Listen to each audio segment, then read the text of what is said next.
What's going on, people? We are Tottenham TV here, back with another player ratings video. We beat... Who did we beat? Brighton. We beat Brighton. There's too much festive cheer going on. We beat Brighton 2-1 yesterday at the Tottenham Hotspur Stadium in a bit of a game of two halves. Yeah, it wasn't a great start. I thought once we got into the game, especially in the second half, it turned out to be quite a decent performance. All right, and let's get into the player ratings. Starting off with Paulo Gazzaniga, we gave him a 7. I thought he made some really important saves, but albeit he wasn't called into action too much, but when he was called into action, he done very well and probably couldn't have done much with the goal. Yeah, it was mostly shots from about 25 yards Brighton had. That was their best options of the game. And what he did well. Yeah. Next up, Serge Aurier, we gave him a 7. Pretty good display from him, all things said. I thought there was a lovely nutmeg in that first half, lovely Cruyff turn nutmeg by Serge Aurier. He was getting up that right-hand side pretty well, and he got the assist for the winning goal as well. So I think hopefully he keeps up performances like this. Yeah, I thought in the first half he was probably one of our best players, albeit not saying much because I think everyone was pretty shocking in that first half. But I thought he was getting up and down that right well, making some nice recovery challenges and not too many calamitous errors. So that's as long as there's not any calamitous errors, then he's had a good game. Exactly, that's what we like to see from Serge Aurier. Which moves us on to Dabbur Sanchez. We gave him an 8. I thought it was much better from Dabbur Sanchez. A big reason why Brighton was stifled to so little chances. I thought he was probably our best defender on the day, and when he was on the ball, he didn't kind of give me nightmares. So I think he gave me a few scares on the ball. He did. He gave us a few scares, but on the ball he wasn't as bad as he was in the previous game. That's because he wasn't under as much pressure. Yeah, he wasn't. Yeah, that's a good point. And also that his challenges and winning the ball in the air. That's where it came down to for him yesterday. Yeah, I thought his defending yesterday was pretty exceptional, to be honest. I thought we give Sanchez a hard time, but I do think he's a good defender. It's just his on the ball ability is still so limited and is still very much in question. And these games are not the games where it's going to be tested. It's going to be the games against your Chelseas and Uniteds where they're going to put him under pressure. They're not going to give him time on the ball where it's really going to show. So.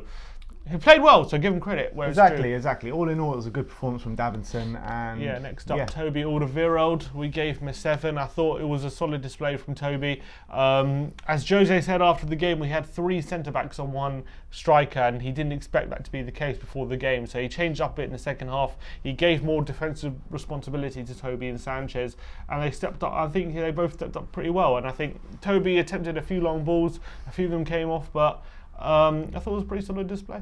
Yeah. Moving on to Yama Tongan, we gave him a 7. I thought it was a very composed display from Jan. Nothing too brilliant, but nothing bad of note, to be honest. I thought it was just a competent display. We played a kind of back 5 and a front 5 in the first half anyway, and I thought that he played well. Look, there's nothing too much of note in his performance, to be honest, I thought. Well, when Sessegnon went off, he had a bit more. He had a lot of cover when Sessegnon was on the pitch on the left-hand side, because Sessegnon was playing more of a left wing back than left winger during most of the game. So he had a lot of cover, but once Sessegnon went off early in the second half, he had to have a bit more defensive responsibility, and I thought he did well with it. And I thought he cut out most of Brighton's play on that side, and he wasn't open. Yeah, and Brighton kind of did try and come back into it at the end of the second half, and him and Sanchez probably did a good job getting the ball away most of the time. Next up, Moussa Sissoko, we gave him a 6. He played in that position where Mourinho said himself he doesn't think is the strongest position in the centre midfield. I think he's played in it every single time since Mourinho said that. I think so, yeah. And I thought as a defensively, he played very, very well. I thought he was covering so much ground as he usually does. He was putting out a lot of fires. But on the ball, wasn't too many, those Sissoko runs that we know and love to see. And I think especially in that first half, the midfield was just non-existent and he wasn't able to get control of the ball. Yeah, which moves us on to Harry Winks. We gave him a 5. Not great performance from Harry Winks, to be honest. I thought in the first half he was kind of one of the players in midfield that kind of just let the ball go through every time kind of thing. It was like we were playing with no midfield in that first half. It was like a back 5 and a front 5, and Winks was kind of like, when he got the ball, he did kind of keep it moving, but when Brighton were on the attack, then he was just letting them go too easily, to be honest. Yeah, he had one good moment, which was obviously ruled out for VAR, the offside, a ball. lovely ball to Harry Kane, which to be honest, I don't think we see enough of Winks do that kind of thing. But you know it's in his locker. You just we know know he's got a good locker. pass in him, but we just don't see enough. We don't see him play accurate through balls like that, and nowhere near enough. But I thought, I agree with you, his pressing, he's always had an issue, in my opinion, with his pressing where he's too easy to bypass, and that definitely showed. And he was lucky, he was unlucky to get the yellow card for the initial challenge for the free kick, because that was a bit of a dive, but considering he was on yellow, he was lucky not to be sent off. Moving on to Lucas Mora, we gave him a 7. I thought in the second half especially, he was one of the biggest fighters in the team. He was closing everyone down in the Brighton team. I thought his dribbling created the first goal. And I thought he was a constant nuisance for Brighton to deal with. I thought in the first half, and even in the second half, to be honest, he had quite a few heavy touches, and it was almost as if his second touch was a tackle a lot of the time. But I thought his endeavour, his spirit, and I thought was really, really impressive. And he moved over to the left-hand side in the second half, and I thought his fight was evident, and it was almost a catalyst for us to push on to the win. Yeah, I thought second half especially, he came out like a bulldog, like a pit bull, just running after every ball. When the ball comes to him, just trying to make stuff happen the whole time. Yeah, he did have a few heavy touches, but the intent especially was 100% there. You could see his grit and will to will the team on to win the game. Moving on to Dele Alli, we gave him a 6. I thought it was a very quiet day for Dele. If he doesn't get that goal, then he's probably rated a 4 or 5 in this game, but we all know this can happen with Dele, go quiet and missing in a game, but come up with an absolutely stupendous goal. What a goal it was, from that Ericsson ball for that Aurier takedown, and then for that finish from Dele Alli was just absolutely sublime. Sumptuous. And I thought he could have actually had a second goal right at the end to force a really good save out of Matt Ryan. So he could have ended up with a brace even on a quiet day. But I did think in the first half especially, he was at his most frustrating. Every time he got the ball, he was lazy. It was like he was trying these flicks that were never going to come off. He wasn't really thinking about it. He did get a bit better in the second half, and I think that finish definitely capped off what was a better second half display from him. Yeah, and you're right. He definitely should have put that chance away at the end of the second half as well. So. Next up, Ryan Sessegnon, we gave him a 6. Premier League debut, or first Premier League start for him. I think he was a bit more reserved than I would like to see him. I'd like to see him be a bit more adventurous, go a bit further forward. He nearly actually got a goal very early on in the game at the back post. It was blocked from Schlotter, I think that's how you say his name. But I thought Ryan Sessegnon, look, it's early days. He's still a teenager, so. Yeah, I can understand that maybe he doesn't have the confidence yet to take a game by the scruff of the neck or anything like that. But I thought there were encouraging signs, but he didn't get involved in the game enough, I feel. Yeah, but I think that him playing at left wing back's probably something to do with it, and maybe some Jose instructions as well. I think that he seemed very cautious. Yeah, but when we've seen him on the left wing, not a left back, he's looked a lot more adventurous.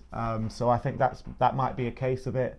But I thought putting him at left wing back, it would actually give him more license to roam forward, given that he'll have cover behind him.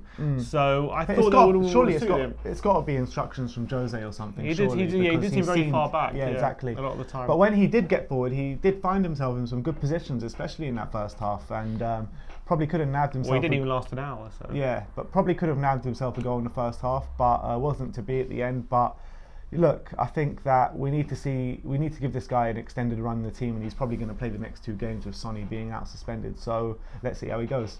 Which moves us on to Harry Kane, who gave him an 8. I thought it was an absolutely brilliant display from Harry. He came out for that second half a man on a mission. He was chasing down every ball. He didn't let the Brighton defenders have a sniff. He was just like, I said Lucas was like a pit bull, but he was really like a pit bull. He was like a lion, He was like a German shepherd. Yeah, he was coming out on the attack, and this is what we like to see from Harry Kane. And that goal he scored, first of all, the goal that was ruled out, which was like a hairline offside, which to the naked eye, you don't see that, and it's a goal without VAR for Lovely sure. finish, though. Lovely finish. And for the second goal, obviously he had one shot and the keeper saved it, but what a finish for that second goal. Snapshot. Quick reactions. Quick reactions in the top corner. So that is lovely from Harry Kane. Yeah, I echo your thoughts. I thought he was absolutely fantastic in that second half, and especially late in the game. It really was, especially late in the game, chasing things down, coming back into defence, and able to win the ball. There was a moment where he dribbled past 2 players right at the end of the game and took them all the way to the other end of the pitch.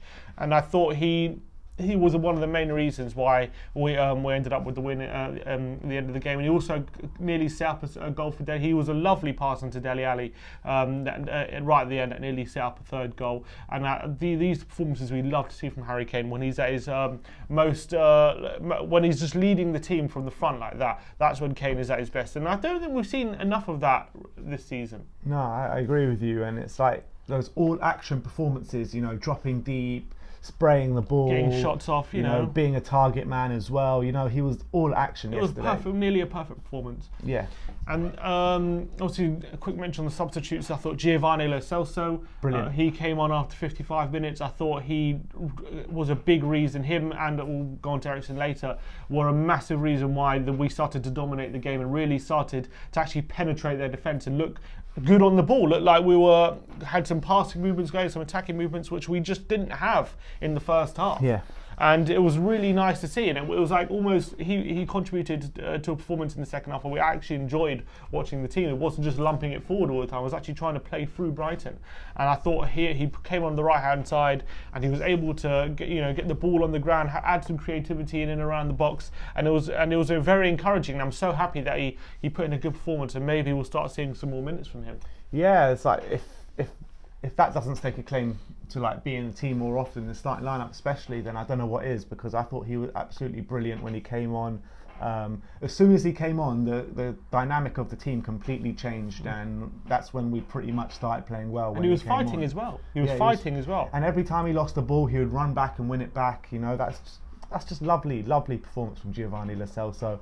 And Eriksen, last 2 games he's come on now, he's won us the game pretty much. Against Wolves, he come on and put that lovely cross in for Tongan, and yesterday he come on and put that lovely ball to Serge Aurier, who knocked it down for Dele Alli to score that amazing goal. And it really, I think that showed what we're going to be missing when he leaves, because obviously, look, given Mourinho's comments after the game, he's clearly on his way out. Yeah, he's not. Doesn't. We've known that for a while. We have known that for a while, but look. We've all said we've been very disappointed the past year or so in his performance, but if he even if he leaves at the end of the season, if he can contribute to the team like he was yesterday, then I think at least he can get a bit of support back from the fans, and it can leave on a positive note rather than the negative note that it threatened to end on previously. So hopefully he can keep putting in, contributing positively like he was yesterday, because I thought he was excellent when he came on. Yeah, I agree. Quick mention on Jose Mourinho as well. I thought he started the team too negatively. I thought we got the lineup again wrong, and I was quite frustrated with the first half performance.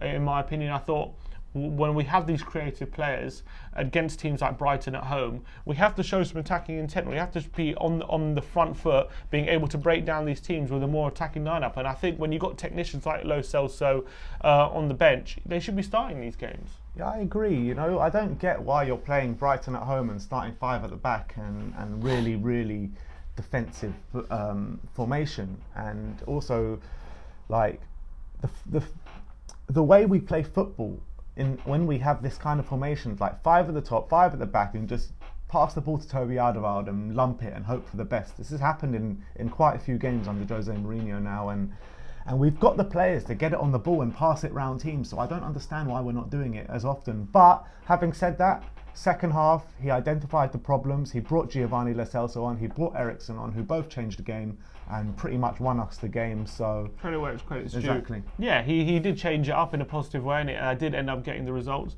that was needed. And I think, look, I know we haven't won. We didn't beat United and we didn't beat Chelsea, but we have won 5 games out of 7 under Jose. And these games where we have won, Bournemouth and yes, against Brighton and Burnley, these teams, you can't take them as a given, because look at Chelsea yesterday losing to Southampton. Look at United losing to Watford. You know, these games are nowhere near a given. So I think you've got to give credit where credit's due for Jose for getting these wins on the board. And look, if we don't beat any of the top 6 teams yet win against all the rest, that will get you into the top 4. So I think you've got to give credit where it's due in that regard. But I would like to say that I want to see less of what we saw in the first half and more of the attacking play we saw in the second half, because I think we're capable of that. Yeah, I just get really frustrated when we play that football, when we literally just play it to Toby Alderweireld and lump it and hope for the best. Because like in games like against Wolves and against United and against Chelsea, you know, that was literally all our tactic. We didn't do anything else apart from that. And then you come to the second half against Brighton, and we can actually get the ball on the floor when we put the players on like Giovanni and Eriksen, you know, players that can actually pick a lot. Play nice football all exactly. of a sudden. And so why not do that from the start? Why not try and play nice football from the start instead of having to be behind and then going for it?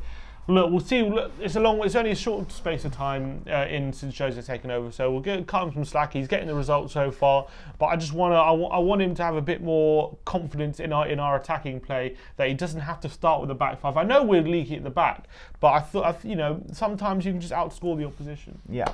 Well, anyway, there you have it. That's our player ratings. Like, subscribe, and comment below and tell us what you think of our player ratings. And as always, come on, you Spurs.